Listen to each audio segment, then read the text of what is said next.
Hey, everybody. I am so thrilled today to have this next guest. Um, he's an amazing individual, incredible journey from refugee as a child to member of parliament, former chancellor of the Exchequer, business and thought leader, and so much more. Nadim, how are you? I'm well, Evan. How are you? I'm doing great. Happy New Year. We are in the thick of it now. So much happening. And I'm so looking forward to such, an insightful conversation with you as always around leadership and business and public service and beyond, and also an update on your new ventures. For those who aren't familiar with you and your biography, maybe let's start from the beginning because it's an extraordinary story. And I'd love to share it again with my audience. Thank you very much for having me on. Yeah, well, look, I arrived in the United Kingdom in 1978-79 when my father had to flee Iraq and the Ba'ath regime under Saddam Hussein. And I arrived here on these shores at the age of 11 without a word of English. In my early education, my teachers thought I had learning difficulties because of course, Wow. the few words I'd picked up, I try and sort of string them together in my head to make a sentence to join in the classroom. And as an 11-year-old, children can be incredibly cruel, as you can imagine. I didn't like Mm. making mistakes. But by the time I made the sentence in my head, the subject matter had moved on in the classroom. And so they thought I had learning difficulties. Of course, uh, children do, and they are incredibly versatile, resilient, malleable. You pick up the language, and within 8 to 12 months, with the help of the tabloids here, I picked up the Sun newspaper and started reading its pages. I was able to really fulfill the most extraordinary ambition of this 11-year-old without a word of English, ending up living in number 11 Downing Street as Chancellor of the Exchequer, as you very kindly introduced me. And the journey there, I've recently published, as you know, The Boy from Baghdad, my memoirs, which have gone down really well with HarperCollins, my publishers, and of course they're available on Amazon. And if you really like audiobooks, Evan, which I know you do, it is pretty much it's the one above it. If you go, it's the blue cover. I Mm. don't know if it shows up on the Amazon app in the States, but it is a remarkable journey in many ways, and I'm very, very fortunate. But the audio book as well is available. You can hear my voice for 12 hours, 40 minutes if you are so minded. Well, we love British accents here in the US, so that will be actually a thrill here. But let's talk about the story. Didn't begin and end, of course, with being a member of parliament. You have a fascinating entrepreneurship journey. How did that start, and what was your inspiration there? Yeah, I mean, I'm a slightly unusual politician in the United Kingdom. You have many more of them in the US now, especially with the likes of Vivek and others. Where I came from the world of tech and business, I built YouGov, which was the pioneer in online research 25 years ago. Became the leading online research business in the UK. I brought it to the US. We bought a brilliant business in Palo Alto called Polymetrics and rebranded it to the YouGov brand and never looked back. It became one of the UK's unicorns and is now a sizable business. And then I chose to enter Parliament afterwards. I'm really an entrepreneur at heart. And now I've gone back to that world with some really interesting new appointments that I've very recently announced, including, of course, Ador Diagnostics, which you very kindly sent me a nice congratulatory note on. It's a fascinating business out of Tel Aviv. Oh, tell us more. We have so much to talk about, but let's stick to some of the highlights. What is the mission behind Ador Diagnostics? What attracted you? You could do anything. What was so attractive and interesting behind the mission? Yeah, absolutely. It's a fascinating business run by some incredible scientists and incredible science. So we all became very familiar, as I'm sure you did in the States, with PCR tests during the Of pandemic. course. Yeah. Everybody has to have PCR tests almost daily. to be able to function at all. What Ador has done is produced a new patented technology. It's called the Wow. rolling circle um, technology that effectively diagnoses forensically what you may have in your gut or in your lungs. So up until now, if you've got a cough or a bad chest, you go to see your doctor. The doctor doesn't quite know what virus or bacterium or pathogen you have in your system. So they'll prescribe you antibiotics. They will do obviously maybe a CT scan just to make sure you've got nothing more severe than that, and you get your antibiotics. What Ador's technology, rolling circle amplification, so RCA, does is effectively give you, very forensic um, diagnosis of whatever pathogen is in your lungs or in your gut Mm, within 30 to 45 minutes. It's wow. had preclinical trials in Israel, which have been incredibly positive, and it's now in preclinical trials in Italy. And I'm very, very excited because both Mike Milken and Howard Shaw, it was Howard Shaw of Shaw Capital, who first introduced me to the business. He's an investor in it. And I am excited because actually, if you think about not just during a pandemic, but in terms of the healthcare systems, if we can cut down the use of the wrong antibiotics, if we can forensically identify, something as deadly as sepsis, for example, very early on, not only will you save lives, but you save money as well in any healthcare system. Oh, it's a wonderful mission, and it's really tech for good. I love the innovation and the investment in technology. When YouGov was that understanding public sentiment to shape public policy. This is becoming a theme of your public service is doing things that enhance society. Where are we in the UK with the outlook on both technology, business, innovation? Or is the glass half empty or full for you? Um, Now that you're not officially a politician, perhaps you can give us a more reflective answer Yeah, no, these days. absolutely. I look, I think in many ways, where the positives are is in terms of innovation and tech, and of course, the current big focus is on AI and large language models. The UK has done incredibly well. We're probably third in the world after the Mm, US and China. The UAE is, snapping at our heels and is doing some incredible stuff. And I'm excited about the work there. I've been spending a lot of time there as well. But in the UK, where I think we have done well, and I hope this government continues on this journey and doesn't actually move away from it, is because of Brexit, we've been able to have our own independent regulatory environment, regulatory framework, which has always been instinctively in the UK that you build first, let the technologists, get out there and do their magic, do their thing, and then you revisit and recalibrate and regulate.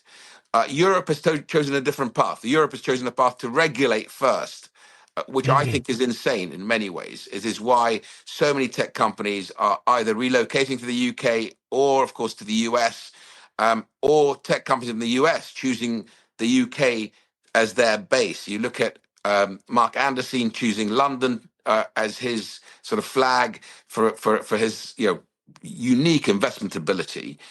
So I think we're in a good place, and I applaud this government, albeit they are the Labour government. I am a Conservative.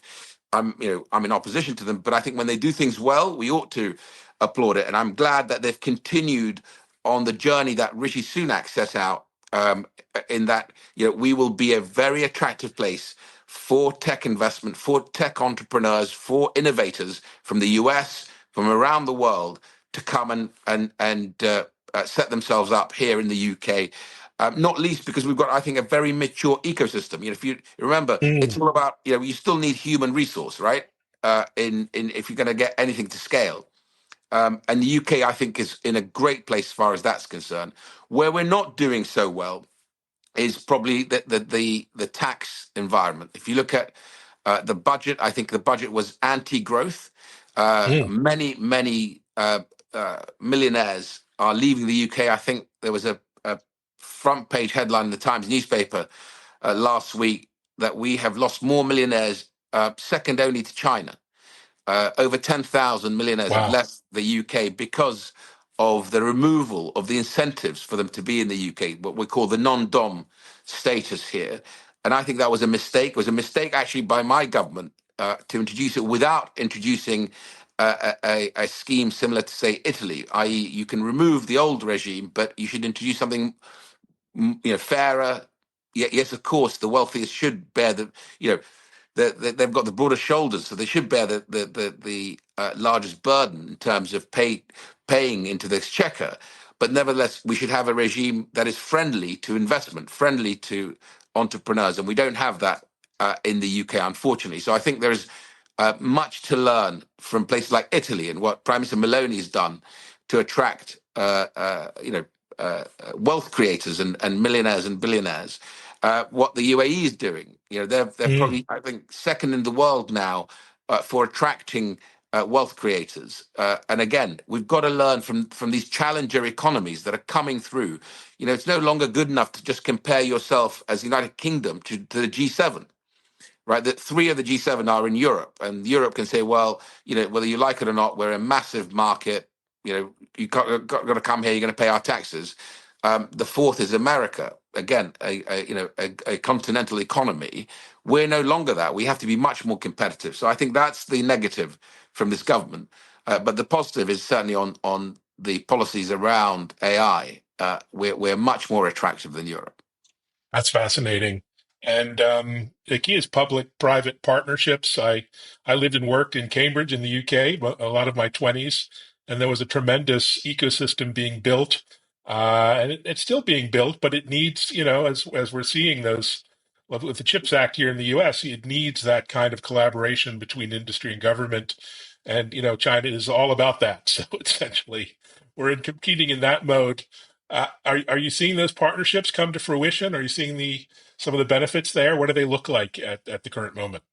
Very much so. When I was in government, I tried very hard to encourage my prime ministers, as I served under three prime ministers, four prime ministers, I should say, if with Liz Truss for that short period of time, uh, to make sure that wherever we can, we're able to lean in the way actually the US leads the way in terms of not only some of the big government departments, uh, uh, making sure that they invest in technology, invest in innovation, but also be the customer.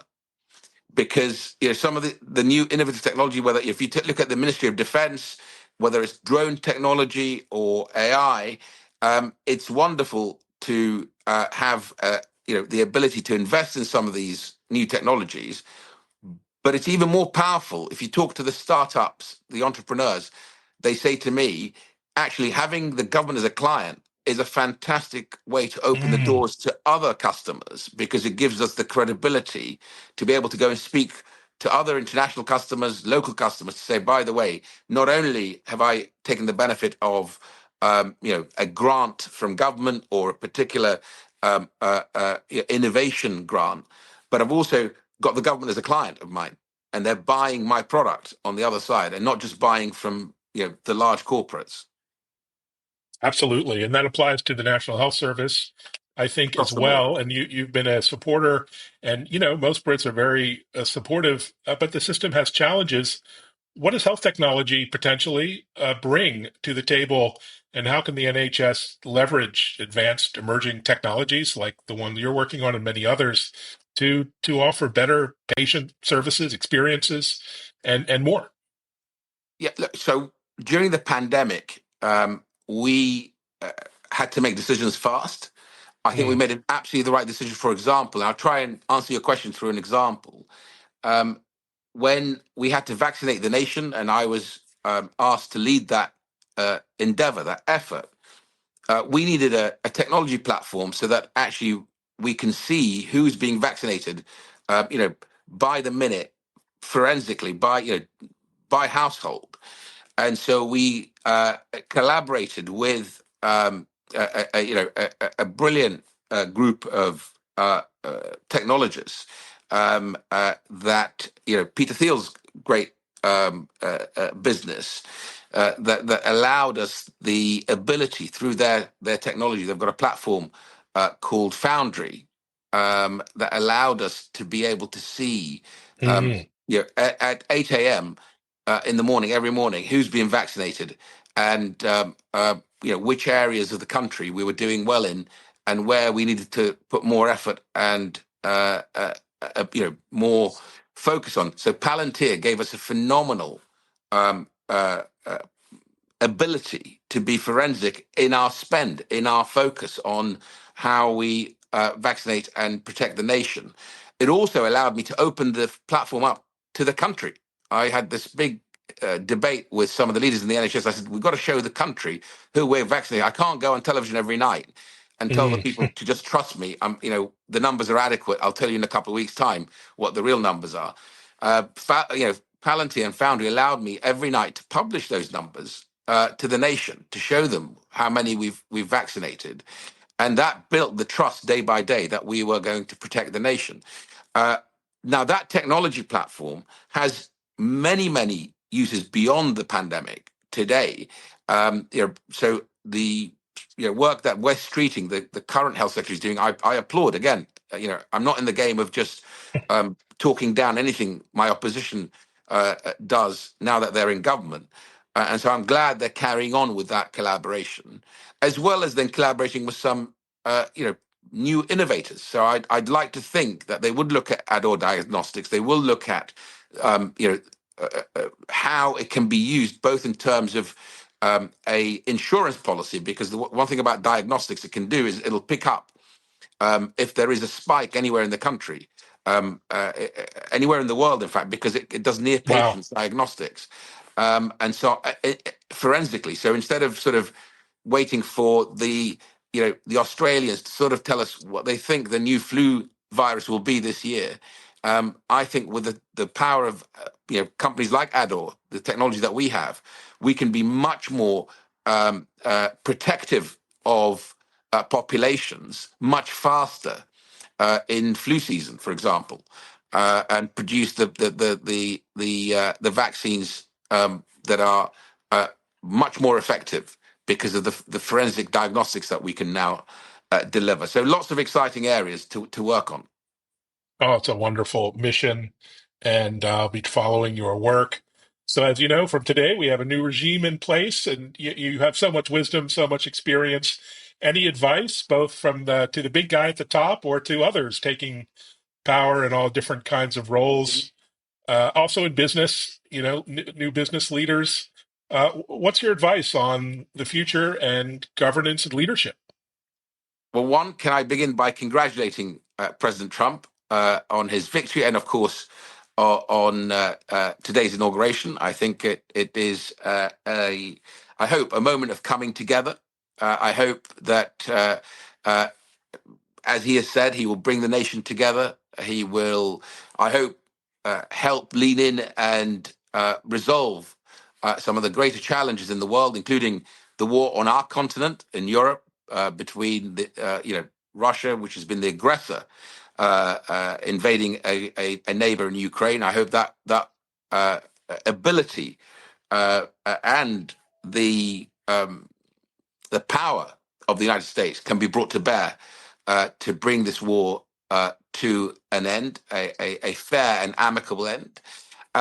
And of course, I think my biggest hope from someone who's run some of the biggest departments in government is that Vivek and Elon succeed in their mission. If they can cut the federal budget by a couple of trillion, even if they manage, 25% of that, right? It would be a remarkable achievement, and one that I think many democracies, many civil service, institutions around, certainly Europe, which is in much need of value for money service delivery, because as you know, as I think Draghi has written about this and others, Europe needs reform.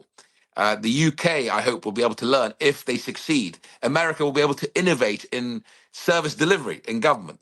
And so I'm absolutely willing them on to succeed. And I wish them all the very best, to Elon and to Vivek, both incredibly talented human beings. They're going to bring their talent to service delivery. And there is no greater, I think, cause in life than being able to deliver for your country. Well, good luck to us all. Back to you personally. What are you excited about over the next few weeks, months? Any travel or meetings or events that you are looking forward to?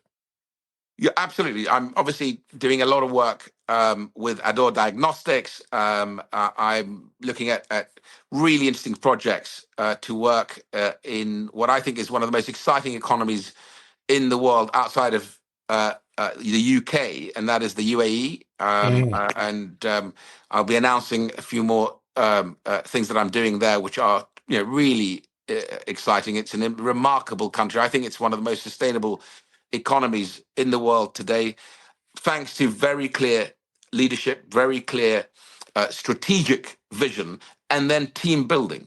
Everyone I've met there has been focused on making sure they create the best place in the world to live, to make home, to build a family, and of course to build a business. And I think that's a pretty remarkable thing. Education is a big focus for them, and of course I spent time as the Secretary of State for Education, and I hope I'll be able to make a difference in helping them achieve some of their goals. That's an incredible story. Can't wait to see how that unfolds. And I think you're still in Stratford upon Avon. Our strong dollars means us Anglophiles are spending them in the UK, traveling over whenever we can. Any good advice for visitors? Get outside of London. I think that's the key. Is go to some of the Absolutely. smaller towns and cities. Exactly right. London is beautiful, and I think I tweeted, or whatever the new word is now for X, that London won the TripAdvisor city of the most visited city in the world in 2024, which I thought was remarkable. And despite the I think in many ways the challenging governance in London, which I'm not particularly happy about. London institutions, entrepreneurs, restaurants, hotels, museums have done phenomenal. Theatre, of course, but outside of London, nothing beats Stratford upon Avon. And I would highly recommend the Royal Shakespeare Company, of course, which is the best theatre in the world, in my view, thanks to Legend, many Americans legendary. investing in it, as well as the British government, and of course the Birthplace Trust, where the great bard was born. I would love you to come and be my guest there. That we will show you some remarkable treasures in the Birthplace Trust, both in the Shakespeare homes, but also in their archive, which is pretty fascinating. Oh wow. Well, that's definitely on my bucket list. Thanks so much, Nadim, for sharing an update, and congratulations on all the success. Onwards and upwards. Thank you for having me, Evan. Thanks. Take care, and thanks everyone for listening.